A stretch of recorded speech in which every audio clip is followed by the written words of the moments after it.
Alrighty, folks. Today we're here to talk about Need for Speed. Specifically, that was Need for Speed High Stakes. You guys took a look at earlier from 1999. That was my introduction into the Need for Speed series back when I was a kid, back on PlayStation. Fast forward to '02, and you got Need for Speed Hot Pursuit 2, the freaking classic, man. Oh man, I got plenty of stories. I can make a whole nother video about this game. Shoot. My friend Will had it, so I was able to go over his house and play it on his PC because I was still on PlayStation at the time, so I couldn't get the game yet. It took me a couple years before I got a GameCube, but I definitely had a lot of memories and definitely spent a lot of time playing this game, put a lot of hours in it. All right, so just as my own personal chase changed, so did the car culture, obviously, and Need for Speed along with it. Fast forward to 2010, um, I'm in like 10th grade. I finally got a damn PlayStation 3, and we get this sexy beast of an E3 trailer, which was Need for Speed Hot Pursuit 2010. Excellent homage to the classic Hot Pursuit 2, shit, high stakes even. The classic supercar titles like for Need for Speed having so many different changes and Underground and Most Wanted and Carbon Right, Pro Street, Shift, coming back to really acknowledging, hey yo, we going back to the roots was really awesome. Criterion was able to put in a lot of work with this title and brought a huge breath of fresh air to the franchise, man. As a guy that pretty much played almost every iteration up to this point, at in the past couple console generations, it was just like, bruh, please, either let this die or please fix it. Bro. My franchise needs some help. You know what I'm saying? Unfortunately, with that breath of fresh air comes the smog of deceit and chaos, which is EA. We can't talk about Need for Speed without talking about the hit and miss elements of the franchise. Like Need for Speed, Fast and Furious is taking a similar path, or shall I say, streak. Now, let me pivot on this real quick because you might be like, bro, what's your point? But trust me, I'm going to bring it home. Okay, so turn the stove on. NFS HP 2010 was not only a really great homage to the classics, right? But was also a preview into what Criterion was kind of cooking up for the future of the franchise, right? Now, obviously, EA, you can't just have one studio work on one game. No, we got to have multiple studios and multiple teams working on multiple games at all times. Because if we don't release a game every 6 months, we just gonna explode. So, Black Box took over for the next year, for the next installment with Need for Speed The Run.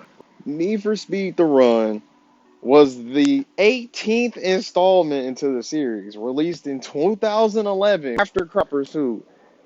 They didn't really give you too much room. Like every November, real life, it really was something. And I'm not gonna hold you. I definitely was done with NFS 2010, but we was still had that game had plenty of infinite replay value, if you will. And when the run came out, it was one of those. All right, I'm definitely gonna check this out. Like I was fully hyped for this. Um, but I gotta preface this: if doing too much was a corpo, it'd be EA. Like these guys cannot possibly like chill. Like it's literally not possible. Frostbite 2 engine can't, bro. We gotta put in everything. Yo, I need y'all to understand that EA did not sleep. They said, oh, well, y'all like Need for Speed. Well, we got this Need for Speed. We got this Need for Speed. We got cherry. We got grape. We got orange. We got strawberry. It was going nuts. Brings me back to my comparison to the Fast franchise. Whereas around the same time frame or similar time frames, both of these franchises decided to branch off into and delve deeper into aspects that they hadn't really touched on as much before, if not ever. And you could kind of, I mean, it was obvious, but then it was interesting with Need for Speed where they decided to go full Hollywood route, which I thought was very interesting and obviously super ambitious for the time. Now, I'm not about to sit up here and glaze the run, but I will say that out of every game in the franchise, I give the run the most respect in terms of literally just going out and doing something completely different and and just really, I mean, we talking EA here, like them taking risks was crazy, right? Especially when they had sort of like a copy and paste of Criterion games, low key, you know, whatever. But them doing that was very interesting. I mean, we talking full linear story campaign, fully voiced motion capture, cinematic cutscenes, and of course, quick time events, which was a style, of the time. That was definitely the trend in pretty much almost every game.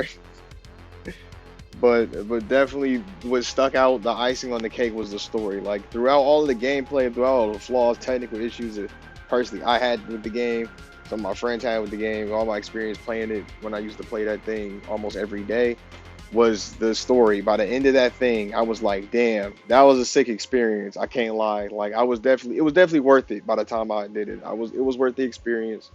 Um, but I had sat there wishing, like, man, imagine this was a movie.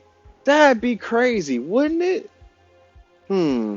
It's almost as if Need for Speed The Run was some kind of perfect amuse bouche for what was to come in 2014. I don't know, something like Need for Speed The Movie, which is what we're here to talk about today. Released in 2014, which was a banger of a year for movies, by the way. Arguably one of the first, if not the very first, good video game movie. Now, you could go back and forth in the comments about that one, but for me, this was the first one I could solidify as, I'm glad I went to the theater, I'm glad I saw this, and I can legitimately say, I just witnessed a good video game adaptation. So before we got the Sonic trilogy, there was actually a glimmer of hope within Need for Speed, and I can definitely be proud that I witnessed it firsthand in the theater. Shout out to my moms for taking me there. Thank you. We open with The Legend of Toby Marshall, and boy, is this one for the record books. Now, when I tell you that they definitely cooked on this project here, man, as a kid whose entire life was Need for Speed, I did everything short of shed some real tears. I mean, it was a time when I almost did, like, a couple times in the theater, but that's slightly spoiler related, so I'm not gonna talk about that. We can move on. We can say that for another video. For now, I'm just here to glaze NFS. No, I ain't going too crazy. But I will say, compared to literally every other video game movie that came out prior to 2014, this was definitely top tier. From a franchise that was literally Drive Car Fast or Drive Car Fast versus Police, it's nice to have some, automotive film that wasn't Fast and Furious. I don't get it twisted. Fast 6 had just dropped the previous year in 2013, and I honestly didn't know what I was more excited about. Graduating high school or seeing the next installment in what was probably one of my most beloved franchises at the time. But one of the main reasons NFS shines is because it honors not only the video game, but it pays a great amount of respect to all of the classics like, Bullet, Smokey and the Bandit, Cannonball Run, and, many others. The Fast series, on the other hand, he ended with Furious 7, not 96. I can appreciate what they did for the culture at the end of the day, but Need for Speed fills that hole that was left in my heart after seeing Fast and Furious fall off harder than Hobbs when he took those Michael Bays to the face in 6 and 7. Elena!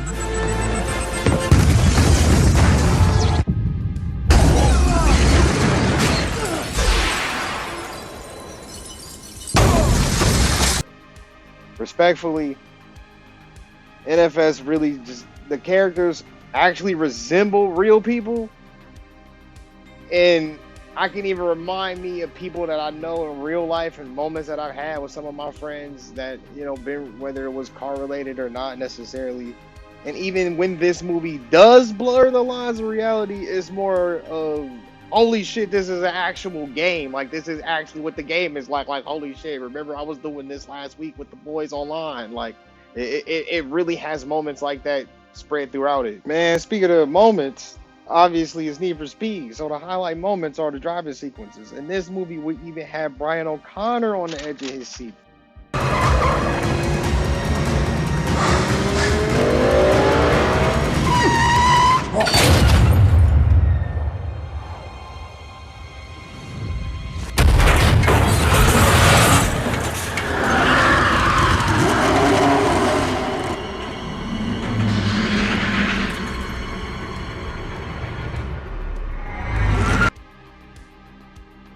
Unlike the F&F movies, the team, for me, really understood the assignment when it came to racing hot cars.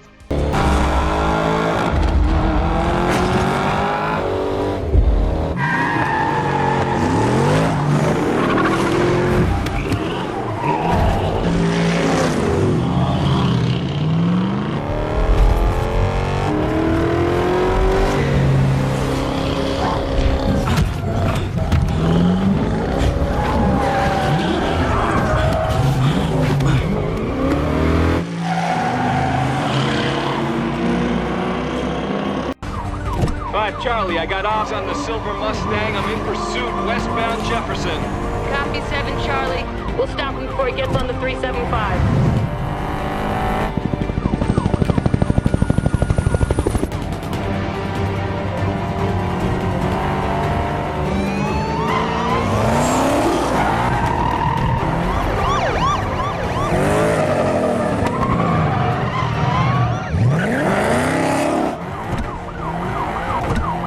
This is gonna sound insane, but I need a 2-lane grasshopper in order to get these guys off your back. Roger. What's a grasshopper? You may want to close your eyes for this. Is it worse than bus, bus, bus?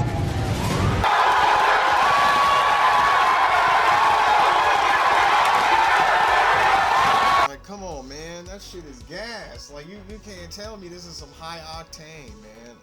Sorry for the puns, but it's just so much hype. Like, I've been watching this movie plenty of times for this video, and I haven't gotten tired of it. Literally every time I watch it, I'm getting more and more hyped.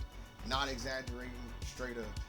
I still remember reenacting scenes from the movie in Hot Pursuit and Forza Horizon. You know, like a couple days after I saw the movie with some of my friends and stuff, and yeah, I just wanted to talk about the movie, man. It was fire. Didn't want to take up too much of y'all time. I just had to let y'all know that y'all gotta stop sleeping on this movie, man, for real. I appreciate everybody for watching, especially if you made it to the end of the video. Have a good one and peace out. Oh man, Christmas came early, Wingnuts. The thing you gotta understand is, racing is an art. Racing with passion. Dude, that's high art. Man, I can feel love and vengeance. Smell motor oil all swirling together out there. We got supernatural Mustangs. We got personal vendettas. I have no idea where this is going. I just know I like it. I like it a lot.